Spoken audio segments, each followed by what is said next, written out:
Bulletin की शुरुआत करेंगे इस वक्त की बड़ी खबर के साथ। कई बड़े मंत्रियों के विभागों में फेरबदल की संभावना जताई जा रही है। कमल गुप्ता को मिल सकती है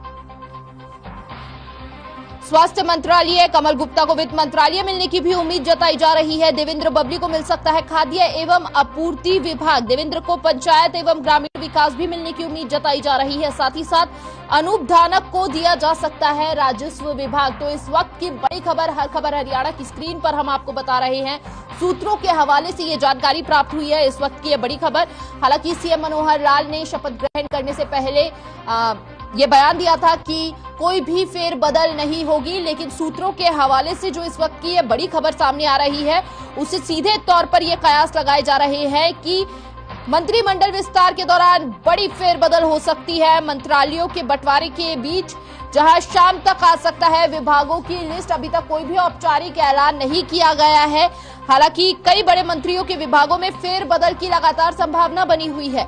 कमल गुप्ता को मिल सकता है स्वास्थ्य मंत्रालय, ऐसे में लगातार ये आशंका जताई जा रही है कि कमल गुप्ता को स्वास्थ्य मंत्रालय मिल सकता है। वहीं कमल गुप्ता को वित्त मंत्रालय मिलने की भी उम्मीद जताई जा रही है। वहीं अगर देवेंद्र बबली की बात की जाए तो देवेंद्र बबली को खाद्य एवं आपूर्ति विभाग दिया जा सकता है। देवेंद्र को पंचायत एवं ग्रामीण विकास भी मिलने की उम्मीद है।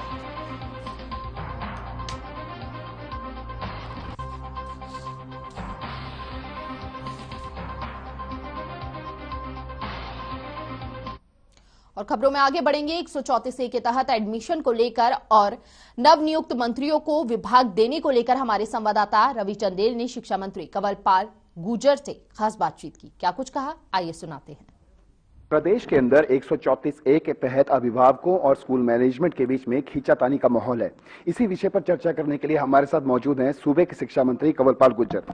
सर, सबसे पहले तो ये बताएं कि 134A के तहत जो चयनित बच्चे हैं उनको लेकर काफी तरह की बयानबाजी जो है सामने आ रही है। मुख्यमंत्री मनोहर लाल खट्टर ने खुद कहा कि उनको चयनित किया जाए, उनकी इनकम टैक्स का ब्यौरा लिया जाए, इनकम का ब्यौरा लिया जाए, उसके बाद उनको दाखिले दिए जाए। क्या कुछ अभी तक की अपडेट्स हैं? नहीं, ये बिल्कुल सही बात है कि 134A में भी कुछ लोग ऐसे भी जिनके एडमिशन हो जाते थे जो संपन्न लोग हैं। वास्तविकता में 134A तो उनके लिए है जिनके पास साधन नहीं है और उनके बच्चे काफ़ी इंटेलिजेंट हैं, वो उनको पढ़ाना चाहते हैं। तो उसका था एक, तो उसमें एक निर्णय लिया गया कि जो अभी हमारा परिवार पहचान पत्र है उसमें काफ़ी कुछ उसके बारे में है या और भी कोई सोर्स होगा उससे देख के उन बच्चों को ही जिनके पास साधन नहीं है उनका एडमिशन होगा। और जहाँ तक उसमें एक बाधा थी तो कुछ पेमेंट हमारी तरफ भी रुकी हुई है उनकी, जो हमने अभी तक रिलीज नहीं की थी, लेकिन अभी हमने 13 करोड़ रुपए रिलीज कर दी और बाकी जो भी पेमेंट उनकी रुकी है हम सारी रिलीज कर देंगे। लगभग 2 वर्षों से भी अधिक समय के बाद जो है गठबंधन की सरकार के मंत्रिमंडल का विस्तार हुआ। बाकायदा 2 मंत्रियों को जो है वो अब उन्होंने कार्यभार संभाल लिया है। तो अभी जो बहुत सारी अटकलें जो हैं वो लग रही हैं विभागों को लेकर कि विभागों का आवंटन होगा, कौन कौन से विभाग होंगे, क्या मौजूदा समय के जो मंत्री हैं उनके विभागों में फेरबदल होगा। बहुत सारे अटकलें जो हैं वो मौजूदा समय में लगाई जा रही हैं। किस तरीके से देखते हैं आप, क्या कहना चाहेंगे? नहीं, ये तो स्वाभाविक सी बात है। देखिए, 2 मंत्री बने तो उनको विभाग तो देनी है और जब विभाग उनको देने तो कहीं ना कहीं किसी से लेके देंगे विभाग, तो क्योंकि विभाग तो सारे बटे हुए हैं पहले से ही। तो ये कोई खास बात नहीं है। तो जब कोई भी नया मंत्री बनेगा तो वहीं से विभाग देंगे, किसी न किसी मंत्री से लेके ही देंगे विभाग। तो ऐसा तो है नहीं कि कोई पहले जो विभाग थे वो बटे थे, तो उसमें कोई खास बात नहीं है। माननीय मुख्यमंत्री जी का विशेषाधिकार है, वो जिससे जो काम करना चाहता है वो कैप्टन है, वो टीम में कहाँ कहाँ किसने कैसे कैसे खेलना वो उसकी जिम्मेदारी है, जैसे वो बांटेगा उस प्रकार से काम करेंगे। किस तरीके से देखते हैं कि 2 मंत्री जो मौजूदा समय मंत्री बनाए गए, देवेंद्र सिंह बबली की बात करें, डॉक्टर कमल गुप्ता की बात करें, किस तरीके का आप क्या कहना चाहेंगे? खासतौर पर क्या मैसेज रहेगा आपका मौजूदा मंत्रिमंडल में? देखिए, कमल गुप्ता जी बहुत अनुभवी व्यक्ति हैं और पार्टी के बहुत पुराने नेता हैं और बहुत से पदों में उन्होंने काम किया। जहाँ तक सरकार में है तो दूसरा साल उनका सरकार में है और पिछली बार भी बहुत अच्छा काम उन्होंने किया और अब की बार भी आप देख रहे हैं कि बहुत अच्छे सुलझे व्यक्ति हैं। मुझे पूरी उम्मीद है कि बहुत अच्छा काम वो करेंगे। जहाँ तक देवेंद्र बबली जी की बात है, जनता के आदमी हैं, जनता के बीच में रहते हैं और जनता की जो समस्या है वो उनको बहुत अच्छी तरीके से समझते हैं। तो निश्चित तौर से अच्छा काम होगा, बहुत अच्छा काम होगा। बहुत बहुत शुक्रिया सर। तो ये थे हमारे साथ सूबे के शिक्षा मंत्री कंवरपाल गुर्जर, जिन्होंने साफ लफ्जों में कहा कि 134A के तहत बहुत सारी राशि जो है वो ऑलरेडी पे की जा चुकी है और आगामी समय के अंदर जो रिमेनिंग राशि है उसे भी जल्द से जल्द भुगतान जो है उसका भी किया जाएगा। चंडीगढ़ से हर खबर हरियाणा के लिए रवि चंदेल के साथ कैमरामैन किशन की रिपोर्ट। और वहीं दूसरी ओर हमारे संवाददाता रवि चंदेल ने परिवहन मंत्री मूलचंद शर्मा से गोवा के अंदर इलेक्ट्रॉनिक व्हीकल को बढ़ावा देने के लिए और नवनियुक्त मंत्रियों को विभाग देने को लेकर खास बातचीत की। क्या कुछ कहा उन्होंने, आइए एक बार फिर नजर डालते हैं। हाल ही में गोवा के अंदर नेशनल लेवल का इलेक्ट्रॉनिक व्हीकल की बसों को बढ़ावा देने के लिए सेमिनार का आयोजित किया गया। इस सेमिनार के अंदर सूबे के परिवहन मंत्री मूलचंद शर्मा भी शामिल हुए।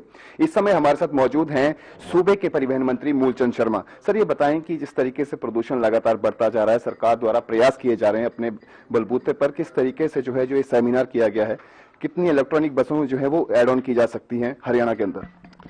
केंद्र की तरफ से गोवा में जो सेमिनार लगा था उसमें सभी देश के सभी प्रदेशों के ट्रांसफर उनके अधिकारीगण आए थे और इसमें केंद्र की तरफ से था कि इलेक्ट्रिकल व्हीकल को बढ़ावा दिया जाए और इलेक्ट्रिकल व्हीकल से बढ़ावे से देश और प्रदेश को लाभ है, किन्नी को लाभ है और अपने electrical vehicle 2 wheeler 3 wheeler 4 wheeler इन सब पे बढ़ावा।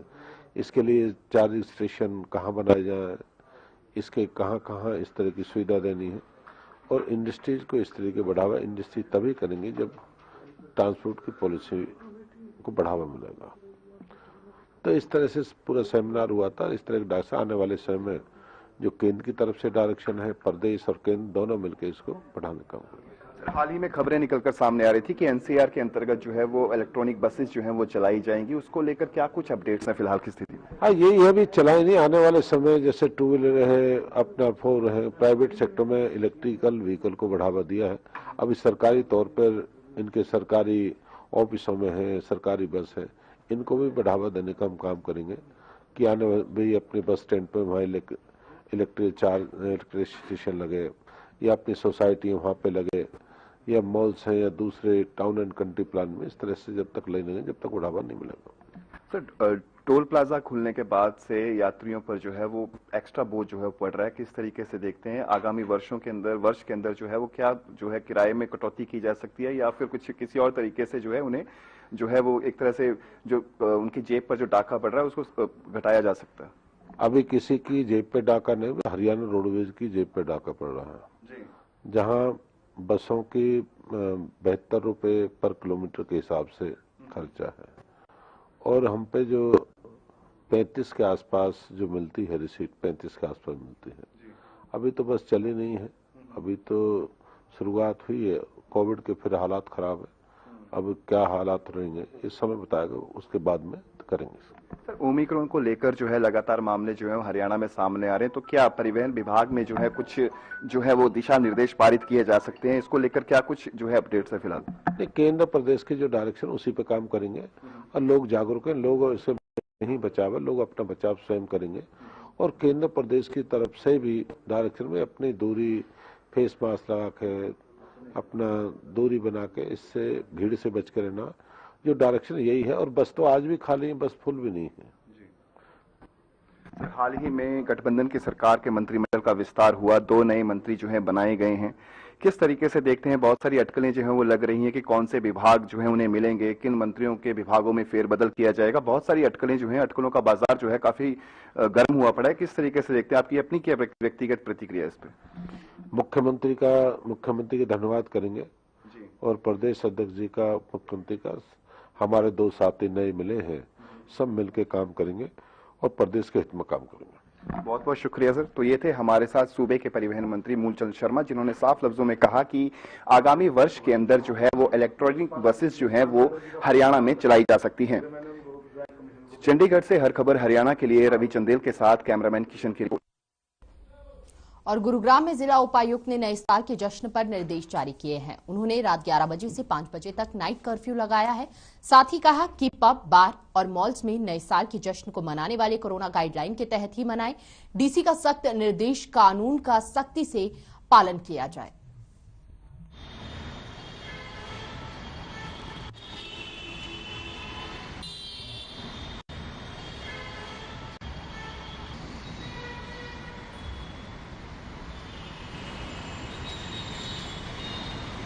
बर्दाश्त नहीं किया जाएगा। इस मामले में बड़े क्लियर निर्देश पुलिस विभाग को भी हैं और माननीय सीपी साहब ने भी इस मामले में कड़े निर्देश दे रखे हैं। इसके अतिरिक्त कोविड-19 की स्थिति के मद्देनजर सरकार ने भी कह रखा है कि नाइट कर्फ्यू रहेगा, तो 11 बजे के बाद तो वैसे भी किसी प्रकार की आवाजाही जब तक कि एसेंशियल पर्पसेस के लिए ना हो सड़कों पर या बाहर अलाउड नहीं होगी। तो किसी भी प्रकार का यदि हुड़दंग या कुछ भी ऐसा पाया जाता है तो उससे सख्ती से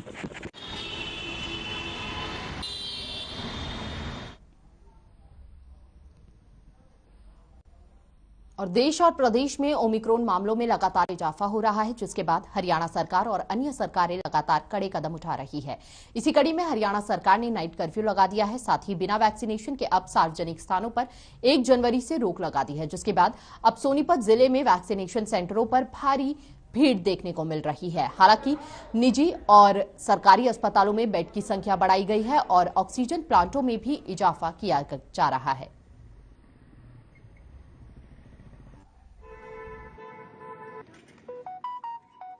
देखो, ओमिक्रॉन कहें जहाँ पे थर्ड वेव कहेंगे, इसके लिए हमारे पास सफिशिएंट मात्रा में बेड उपलब्ध हैं, जिसमें कि ऑक्सीजनेटेड बेड 725 हमारी सरकारी संस्थाओं में एडल्ट्स के लिए हैं और 250 पीडियाट्रिक बेड हैं। और इसी तरह पीडियाट्रिक संस्थाओं प्राइवेट संस्थाओं में देखें तो 825 एडल्ट्स और 275 पीडियाट्रिक बेड उपलब्ध हैं।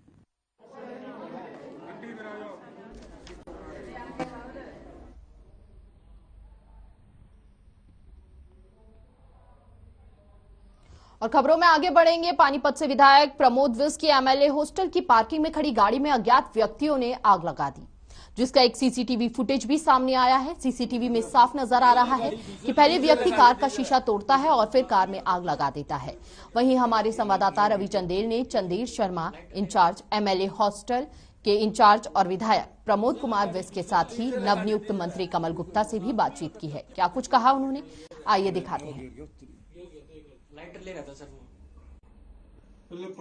देर रात एमएलए हॉस्टल की पार्किंग में पानीपत से बीजेपी विधायक प्रमोद कुमार विज की गाड़ी में आग लगा दी गई है। आप देख सकते हो तस्वीरों में कि किस तरीके से फॉर्च्यूनर गाड़ी है और इस गाड़ी को जो है वो रात को अज्ञात व्यक्तियों द्वारा जो है वो आग लगाई जा चुकी है। ये तस्वीरें हैं एमएलए हॉस्टल की पार्किंग में, जो हम आपको सीधा दिखा रहे हैं कि किस तरीके से जो है अज्ञात व्यक्तियों द्वारा जो है वो आग लगाई गई है। बताया जा रहा है कि कुछ एक लोग जो है वो गाड़ी में बैठकर जो है वो यहाँ पहुंचे थे और उसके बाद इस वारदात को अंजाम दिया है।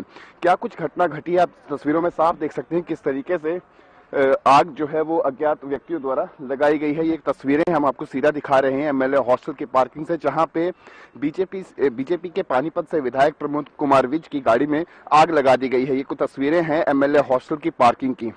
ये आप देख सकते हो तस्वीरों में कि किस तरीके से जो है गाड़ी में आग लगाई गई है। बाकायदा पूरी गाड़ी जो है वो एक तरीके से जो है वो इसको डिमोलिश किया जा चुका है। इस पूरे प्रकरण के ऊपर बातचीत करने के लिए हमारे साथ मौजूद हैं एमएलए हॉस्टल के इंचार्ज चंद्र शर्मा। सर, ये बताएं किस तरीके से जो है ये घटना घटी है, उसके बारे में बताएं। ये कोई रात जैसे गाड़ियां आती हैं सारी प्रॉपर, कभी आज तक ऐसी घटना नहीं घटी कभी, क्योंकि सीसीटीवी कैमरे लगे हुए हैं, कभी भी कोई भी ऐसा नहीं हुआ। पूरी सिक्योरिटी है, पुलिस स्टेशन हमारे बिल्कुल साथ है।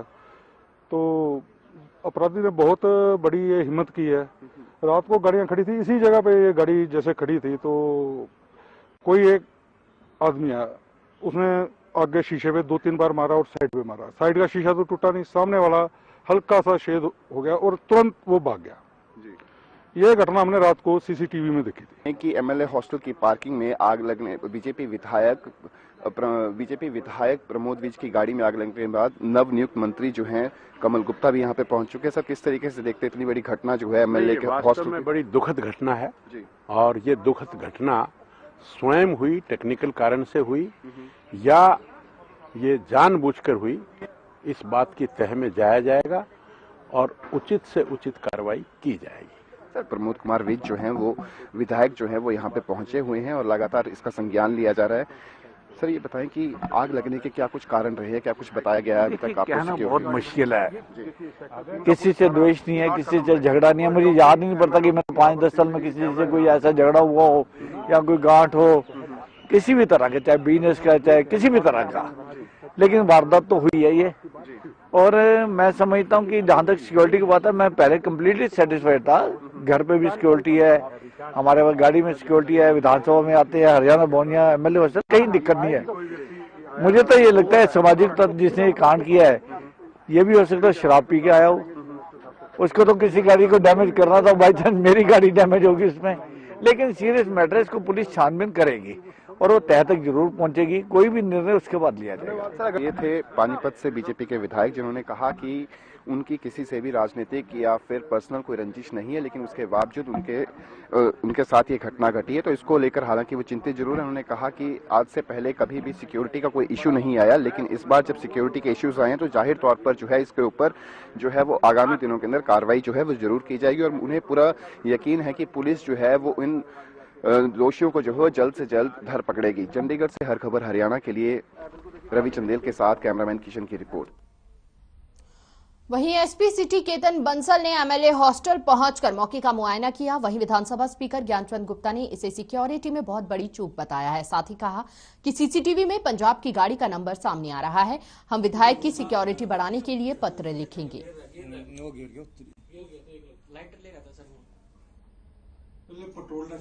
डीजल है गाड़ी, डीजल है।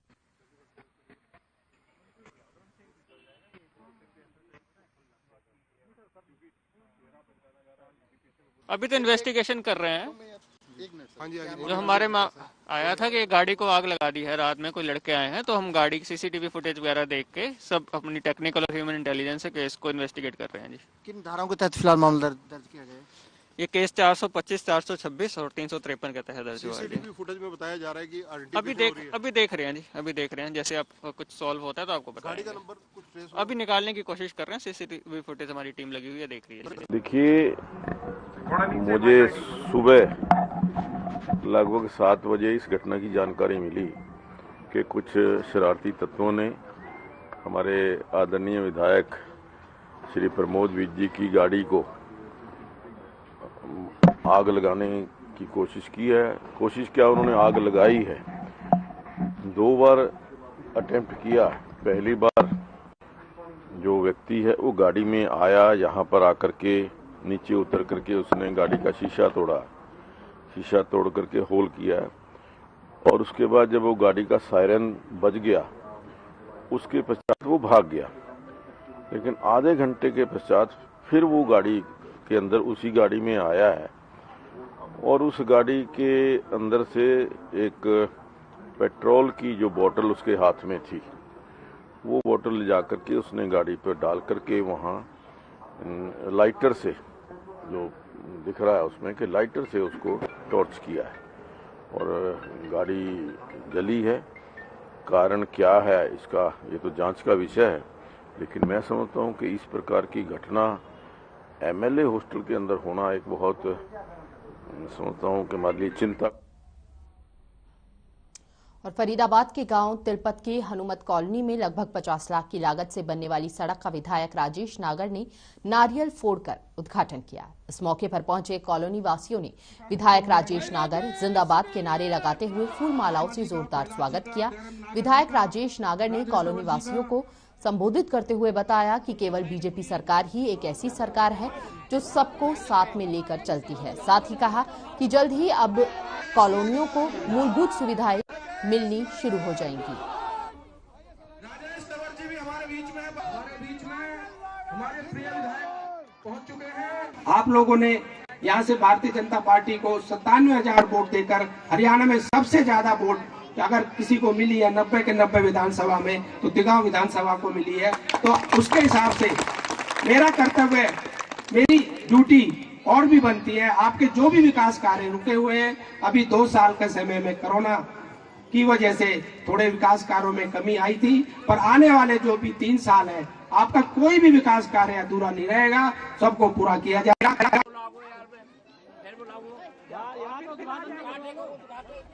वो भी खड़ी हो जाए पीछे। बस पास बनवाने की मांग को लेकर गांव बलाली में आईटीआई छात्रों ने सड़क जाम किया। जाम की वजह से वाहनों की लगी लंबी कतारें लग गई। वहीं मौके पर झोझू कला थाना प्रभारी पहुंचे और छात्रों को समझाया और साथ ही आश्वासन भी दिया। उसके बाद जाम को खोला गया। आपको बता दें कि आईटीआई छात्र बस पास बनवाने की मांग को लेकर प्रशासन से मिल चुके हैं, लेकिन इनका बस पास नहीं बन रहा। इसे लेकर छात्रों की ओर से सड़क जाम किया गया है।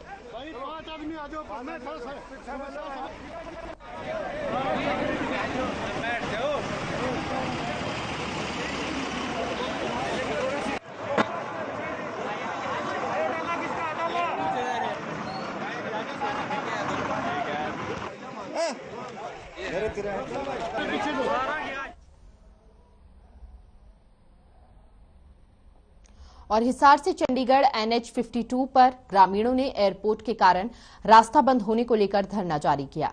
धरने का 5वां दिन है। एयरपोर्ट निर्माण के कारण बंद हो रहे नेशनल हाईवे 52 पर ग्रामीणों ने अपना रोष प्रकट किया है। हमारे ब्यूरो चीफ अनूप कुंडू ने धरने पर बैठे ग्रामीणों से खास बातचीत की। तलवंडी राणा के ग्रामीणों ने अपना धरना आज 5वें दिन भी जारी रखा। उनकी मांग है कि एयरपोर्ट के कारण जो उनका रास्ता बंद हो रहा है उसको वैकल्पिक रोड बना करके 3 किलोमीटर की दूरी से जो MG है क्लब है उसके पास निकाल दिया जाए। उन मांगों को लेकर के आज 5वें दिन धरना जारी है। हम ग्रामीणों के बीच में हैं, उनसे पूछ लेते हैं। सर, लगातार आपकी समस्या को लेकर के 5वें दिन धरना जारी है, क्या मांग है और आगे की क्या रणनीति है? हमारी मांग तो यही है, जो 5वें दिन आज चल रहे कि रोड जो है सेक्टर 3 की दीवार से एयरपोर्ट चौक के पास खोल दिया जाए, जिससे हमारा 3 किलोमीटर की बढ़ोतरी होगी। और जो हमारे को रिंग रोड उल्टा दिखाया जा रहा है वो रिंग रोड ही बने, उससे हमारा लिंक डायरेक्ट यहाँ से ना किया जाए। अब हमारा आज 5वां दिन जारी है। कल हम दिया जलाकर दिन में तो एयरपोर्ट प्रशासन, हिसार जिला प्रशासन और सरकार को दिन में दिया की रोशनी करके हम दिखा रही इस रोड को। देखो, आज मंत्री जी कमल गुप्ता भी जाएंगे, डिप्टी स्पीकर साहब रणबीर गंगवा जी भी जाएंगे, वो भी अपनी गाड़ी से हमारा रास्ता नापे और वो परला भी देखे, हमारे साथ ज्यादती ना हो। हजारों एकड़ जमीन तबाह हो जाएगी। 250 दुकानदार, मजदूर, किसान और छात्र छात्राएं और आम जन को बहुत भारी दिक्कत है। जी हाँ, इस धरने पर लगातार आप जो संख्या बढ़ाने की बात कर रहे हैं, तो कल से किस प्रकार की तैयारियां? पूरे गांव में जन चेतना हो चुकी है। सभी गांव की महिलाएं छात्राओं तक यहाँ आने के लिए तैयार हैं। सभी को पता लग गया कि भाई ये जो समस्या, अगर ये रोड बंद हो जाता है तो बहुत भारी समस्या हो जाएगी। हाईवे पे छात्राएं जाके और बसों में चढ़ेंगी, बड़ी समस्या है। और ये बीड़ बबरान का एरिया हमारा काफ़ी बड़ा पड़ता है। सरकारी फार्म में जिसमें पढ़ते हैं, क्वार्टर हैं, उनके भी बच्चे हैं, तो बहुत भारी समस्या पैदा हो जाएगी। सरकार को बार बार इसमें हमें तलवंडी राणा की जो पंचायत है उस जितनी सक्रिय पंचायत आपको आसपास के इलाके में कहीं नहीं मिलेगी। आप लगातार मीडिया से जुड़े हुए, अखबारों के माध्यम से, सोशल मीडिया माध्यम से देखे होंगे कि हमने लगातार सरकार को जगाने का काम करे। तो एक सरकार ने पहले ये जो हाईवे पहले से निकलना था, तो यहाँ से हमको MG क्लब से ये रास्ता दिखाया था। वो बहुत ही छोटा रास्ता पड़ता था और उससे हमें बड़ा फायदा होना था। तो आज पूरे गांव में बच्चे बच्चे को इस बात का पता लगा है। आप देखो, गांव के हर मौजूद हर घर से यहाँ बंदा पहुंचा है।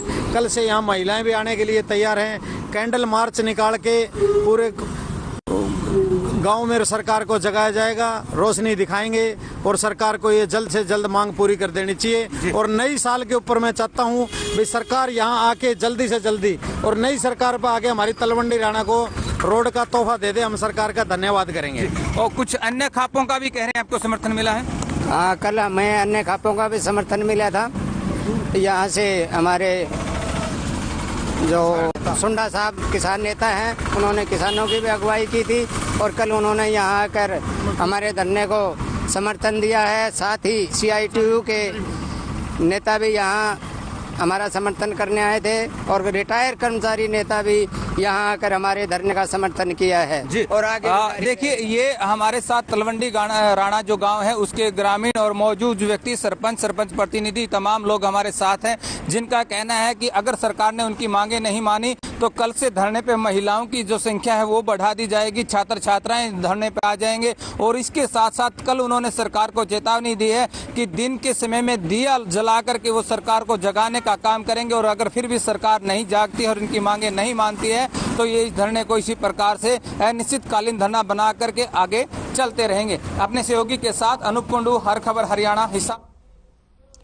चलिए खबरों में आगे बढ़ेंगे। नगर निगम पार्षदों और मेयर मधु आजाद के बीच तालमेल नहीं बन पा रहा है। सदन की बैठक में पार्षदों ने अपनी बात रखी तो मेयर के पास उसका कोई जवाब नहीं था, जिस आधार पर पार्षदों और मेयर मधु माफ कीजिएगा, मधु आजाद के बीच तीखी बहस हुई। यही नहीं, बहस के दौरान पार्षदों ने यहां तक आरोप लगा दिए कि साहिबा अधिकारियों के साथ मिलकर गुरुग्राम के विकास को बढ़ावा नहीं बल्कि भ्रष्टाचार को बढ़ावा दे रही हैं।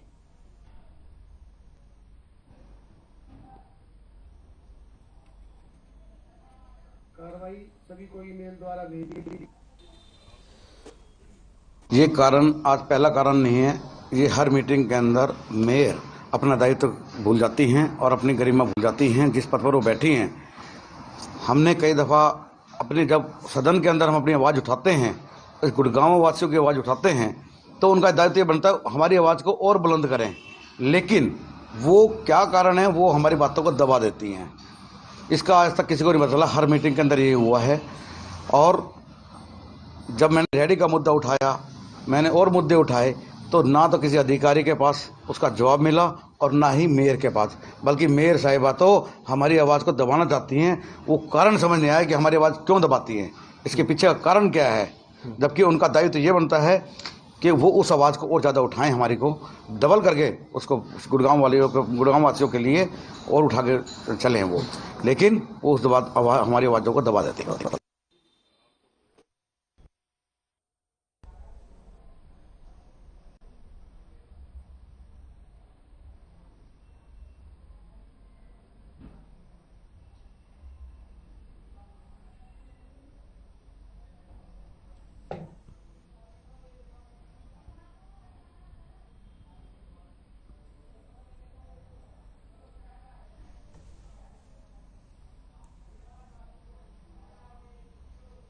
और फरीदाबाद में मासूम बच्ची के साथ दुष्कर्म करने का मामला सामने आया है। बता दें कि यह घटना बीती शाम की बताई जा रही है।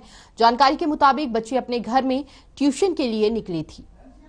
वहीं रास्ते से अनजान लड़के ने बच्ची को अपनी बातों में उलझाकर और पैसों का लालच देकर अपने साथ एक खंडहर में ले गया और मासूम के साथ दुष्कर्म जैसी घिनौनी वारदात को अंजाम दिया। मासूम बच्ची बड़ी मशक्कत से उस शख्स के चुंगल से भागी और रोते रोते अपने पिता को सारी बात बताई, जिसके बाद लड़की के पिता ने एसएचओ माया के संज्ञान में यह मामला पहुंचाया। बता दें कि एसएचओ ने तुरंत प्रभाव से कार्रवाई करते हुए टीम गठित की और 2 घंटे के अंदर आरोपी को अपने काबू में कर लिया। फिलहाल आरोपी को 1 दिन की पुलिस रिमांड पर लिया गया है।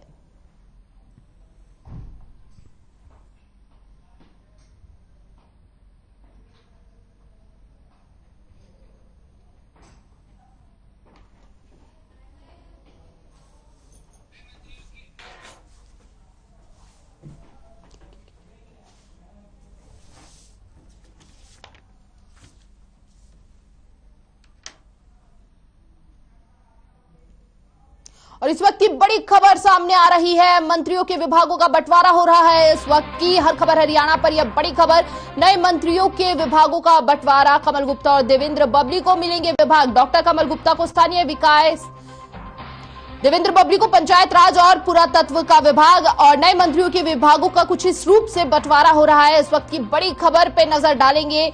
हर खबर हरियाणा की स्क्रीन पर इस वक्त की बड़ी खबर सामने आ रही है, जहां पर निकाय विभाग की जिम्मेदारी कमल गुप्ता को दी गई है, वहीं पुरातत्व विभाग की जिम्मेदारी बबली को दी गई है। तो ये बड़ी खबर, हर खबर हरियाणा की स्क्रीन पर नए मंत्रियों के विभागों का यह बंटवारा हुआ है। कमल गुप्ता और देवेंद्र बबली को ये नए विभाग मिले हैं। अब इन विभागों की जिम्मेदारियां संभालेंगे दोनों मंत्री। देवेंद्र बबली को पंचायत राज और पुरातत्व विभाग की जिम्मेदारी मिली है। वहीं अगर बात की जाए तो देखिए, लगातार कई मंत्रालयों के कयास लगाए जा रहे थे, लेकिन अब ये मास्टर स्ट्रोक कहेंगे इन्हें, जिस तरह से ये विभागों का बंटवारा हुआ है, जहां पर स्थानीय निकाय विभाग जो है कमल गुप्ता को दिया गया है और वहीं ये नए मंत्रियों के विभागों का बंटवारा हुआ है। और ऐसे में इस वक्त की बड़ी खबर हम आपको बता रहे हैं। हर खबर हरियाणा की स्क्रीन से डॉक्टर कमल गुप्ता को स्थानीय निकाय विभाग की जिम्मेदारी दी है, वहीं पुरातत्व विभाग की, पंचायत राज की जिम्मेदारी जो है वह देवेंद्र बबली को दी गई है। नए मंत्रियों का कुछ इस रूप से बंटवारा हुआ है उनके विभागों का, और अब तक कयास लगाए जा रहे थे। हालांकि बड़ी फेरबदल के स्वास्थ्य मंत्रालय के कयास लगाए जा रहे थे, लगातार कमल गुप्ता को मिलने की बात कही जा रही थी, लेकिन उन सभी कयासों पर पानी फेरते हुए यह नए मंत्रालय है जिनका बंटवारा हुआ है। जहां पर ये नए मंत्रियों को विभाग मिले हैं। कमल गुप्ता को एक बार फिर नजर डालेंगे, स्थानीय निकाय विभाग मिला है, वहीं देवेंद्र बबली को पंचायत राज पुरातत्व विभाग की जिम्मेदारी मिली है। और ऐसे में ये बड़े विभाग है दोनों अपने आप में कहीं ना कहीं, और दोनों विभागों की जिम्मेदारी जो है अब नए मंत्री संभालेंगे। कमल गुप्ता, देवेंद्र बबली को ये नए विभाग मिले हैं।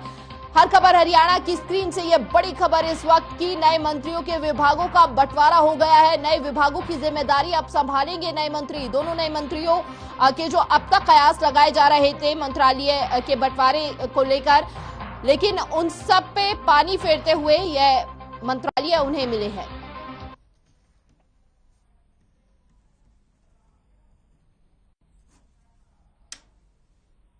और ज्यादा जानकारी के लिए हमारे साथ संवाददाता रवि चंदेल जुड़ चुके हैं। देखिए इस वक्त की है रवि, बड़ी खबर सामने आ रही है। अब तक के सारे कयासों पर, जिन मंत्रालयों पर कयास लगाए जा रहे थे, उन सब पर पानी फेरते हुए ये नए मंत्रालय मिले हैं। अब इनकी जिम्मेदारियां किस तरह से, किस रूप में देखी जा रही है, किस तरह संभालेंगे मंत्री? जी बिल्कुल, जिस तरीके से जो नए मंत्रालय जो है वो उनका विभाजन किया गया है मौजूदा समय के अंदर, जो है डॉक्टर कमल गुप्ता को जो है वो अब अर्बन लोकल बॉडीज, और साथ ही साथ अगर देवेंद्र बबली की बात करें तो उन्हें पंचायती राज और पुरातत्व विभाग जो है वो ये मिला गया। तो इसको लेकर जो है पहले से ही जो है अटकलों का दौर जारी था, जिसमें कहा जा रहा था कि गृह मंत्री अनिल विज से जो है वो कोई ना एक विभाग जो है वो लिया जा सकता है। तो उसी के बदस्तूर जो है अब अर्बन विभाग जो पहले गृह मंत्री अनिल विज के पास था, वो अब जो है वो अब डॉक्टर कमल गुप्ता के पास है। जी बहुत बहुत शुक्रिया रवि आपका तमाम जानकारी के लिए। देखिए ये बड़ा फेरबदल नहीं कहेंगे क्योंकि पहले ही सीएम कह चुके थे कि बड़ा फेरबदल नहीं होगा, लेकिन जिस तरह से मंत्रालयों का बंटवारा हुआ है, कहीं ना कहीं ये बड़ा मास्टर स्ट्रोक खेला गया है। फिलहाल इस बुलेटिन में इतना ही। देश और दुनिया की तमाम खबरों के लिए बने रहिए हर खबर हरियाणा के साथ। नमस्कार।